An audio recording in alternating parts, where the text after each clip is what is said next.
Tay mga ka-faith, kung may reset button si Lord sa buhay mo, pipindutin mo ba ngayon? Baka ito na ang oras para magsimula ulit kasama siya.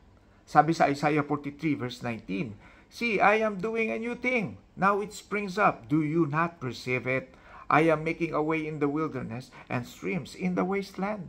Today, pag-usapan natin kung paano ka makakapag-set muli ng buhay mo kasama ang Diyos. Una, surrender your past. Ilagak sa kamay ng Diyos ang lahat ng bigat, sakit at pagkakamali. Hindi ka nakakapag-reset kung mahigpit mo pa ring hawak ang lumang kabanata.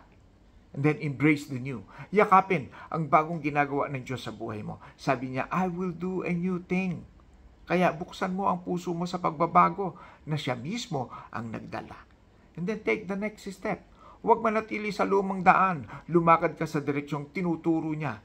Puno ng tiwala na ang plano niya ay laging para sa iyong kabutihan. This is Pastor Francis. Oras na para mag-set kasama si Lord. Like, follow, and share. Sabay tayong maglakad sa bagong simula kay Kristo. God bless. Shalom.